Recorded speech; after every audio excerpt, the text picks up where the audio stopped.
Attention, attention! Do any one of you idiots that own a wrestling company ever heard of the word consistency? No, well, let me spell it out for you. C-O-N, to see consistency! Man, I sound dumb, right? Well, at least someone's being consistent, because I sounded dumb the other day when I said after all in Texas, Dynamite is gonna be dynamite. You're gonna hear booms, bangs, and loud bangs, everything. But instead, Dynamite was more like a pack of fucking firecrackers I purchased at the dollar store. The show sucked. Now, I'm gonna be real. Dynamite was better than Raw this week, but that's not really saying much. That's kind of like saying you're the smartest student in a classroom full of idiots. Great job.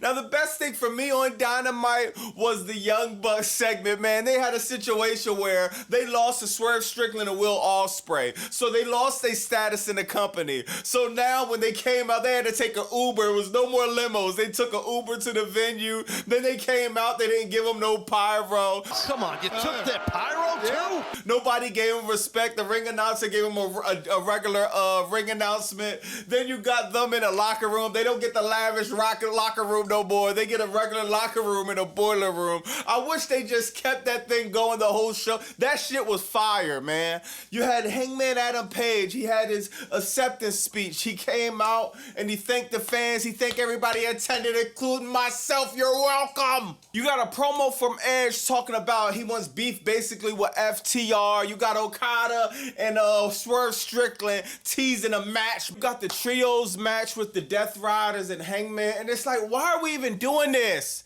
Did you not see the match that Jon Moxley and Hangman Adam Page just had at All In? They need a paid week off at least. Now, AEW sucked, but I'm not saying it was the worst show ever. I just wanted more. I just wanted more, man, and it's kind of giving me PTSD because it reminded me of when I hollered at this little thing on Instagram, this little chocolate little thing. She was bad. We went out on a date. She get out the car looking like Shaquille O'Neal with a wig. Man, I'm still having nightmares about that night. Now, it's not all bad news. I actually got some good news, and it has something to do with Travis Scott. I thank the wrestling gods again. Thank you. It seems like WWE is backing off of Travis Scott. And my God, I couldn't be happier. Corey Hayes says, man, I wonder what happened with WWE and Travis Scott. He hadn't been mentioned at all. He was looking to work a match with John Cena. That doesn't look like it's happening. And he was supposed to be a celebrity in 2K25, and that's not happening either. Boo-hoo. Then you got WrestleVotes. They replied to the tweet, and they say, I heard he was not a quick learner of the business. He's not a quick learner of the business. Paul Levesque! You didn't figure that one out yet? You didn't figure that out after he busted Cody Rhodes' eardrum in the middle of the ring at Elimination Chamber? He wasn't a fucking good, quick learner of the business? Now, whether he's a quick learner or slow learner, that's not really the problem. The problem is when you replace Travis Scott with Dwayne The Rock Johnson at a WrestleMania 41 main event for the undisputed title. That is the real problem. Not Travis Scott training. Now, we don't know if Travis Scott is completely retired and done with WWE, or they're just waiting a few months to implement him in some storylines. I guess we'll figure out. I hope not. But since we're speaking about retirement, that's a good segue to Goldberg and Saturday night's lame event. Where are the people at that was saying, oh, Bobby Bassoon, man, you're wrong about Saturday night's lame event. Well, how you like these apples? Now I was watching a WrestleMania video, shout out to them, but man, I found out that Saturday Night's Lame Event pulled in 1.5 million viewers on a Saturday night, prime time. It doesn't matter. No one cares. No casual fans. It's not just me. Now, according to the data, this is the lowest viewed Saturday Night Lame Event since the installment came back. This is awesome. Where are you bots at now? I told you that show was trash. But now what brings me to Goldberg. He had his retirement match. He had his retirement speech. I see a lot of y'all in the comments thought I was joking when I said they ran two ass at the end of his retirement speech. Man, I know I be funny sometimes and we be having a good time in the comments, but man, this shit be real life. A dude who gave his life to professional wrestling. I know we all don't like Goldberg. Me, I'm a Bret Hart guy, sorry. But I'm going to call a spade a spade. That dude, Goldberg run in WCW, helped push the fight in the Monday Night Raw when it was WCW versus WWF. I'm always going to have respect for Goldberg. What do you expect? You expect at least a tiny slither of respect from the company, from the business you gave your blood, sweat, and tears for. So yeah, Goldberg, he goes on Ariel Helwani and he lets the cat out the bag. I don't feel as though the effort was reciprocated to put a stamp on, what I accomplished. What specifically could have been done differently? Could you tell us that? Well, there's about 100 things. I did 3 interviews beforehand. Ariel, I did 3, right? In 6 months. They cut me off 30 seconds into my speech, bro. You don't do that. TKO cared about more ads than me saying my speech. TKO didn't give a fuck about me, give a fuck about the 100 people I flew in or nothing. Then people are mad at Goldberg for being upset. Who the fuck wouldn't be upset? Yo, he said it, bro, I fuck with Gunther. Gunther's a great wrestler. But we had 3 weeks. They knew about Gunther versus Goldberg since November. Russell Westbrook. He's rushing everything. They did a 3-week build outside of the whole stupid shit they did at Bad Blood where Goldberg and Gunther was about to fight. Outside of that, it was a 3-week build. You could have did vignettes. You could have told so many stories leading up to that match.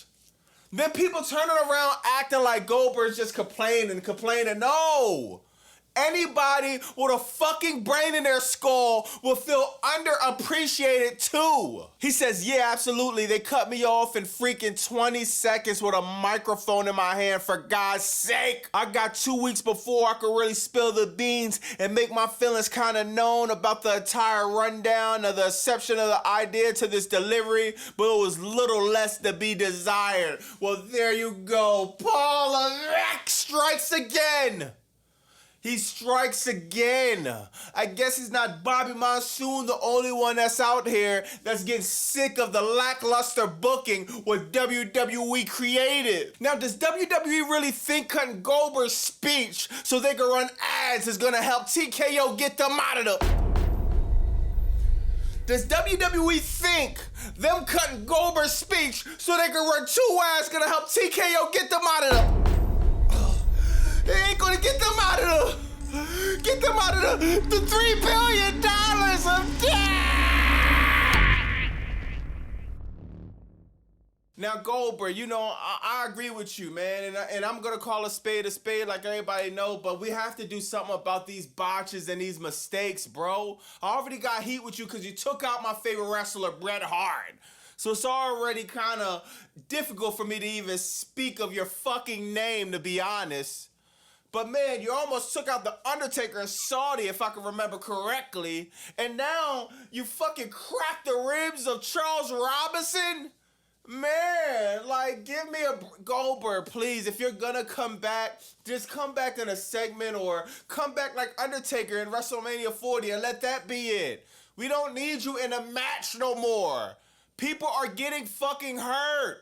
Now, after getting hurt, Charles Robinson, he makes a post. He says, thanks, Goldberg. Never fear. I am all man. I can't be kept down. I'll return for WWE SmackDown. Well, that's great for you, Charles Robinson. If it was me, I would have sued the shit out of everybody. TKO, WWE, Goldberg, NBC, ABC, CNN. I would have sued the shit out of everybody. Now, we all know the El Grande Americano gimmick that Chad Gable was doing. It was like, people felt either way about it, 50-50. He got hurt, it got passed off. Then he put Ludwig Kaiser in the mix of it. But since Ludwig Kaiser absence on this past Raw, it's actually speculation that a new El Grande Americano is being talked about in WWE backstage.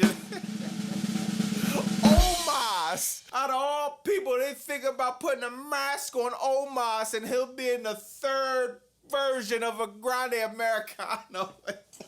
I'm not gonna lie, man. I really wish WWE go back to booking like this just a little bit. Cause the booking is so bad, it's cringe bad. But we don't get outlandish, crazy ass booking like this anymore that actually turns out to be funny, man. Just imagine Omos coming out with that Grande Americano. Like, yo, I don't know. Obviously, that's probably a troll or whatever, but knowing the shit WWE Creative been doing, who knows what's being talked about in these back rooms. But actually, in a few days, we're gonna see, because the Unreal Netflix documentary is coming out, and man, I'm like fully prepared to lose my shit about this. Y'all gotta understand, like I always say, I'm an old fart.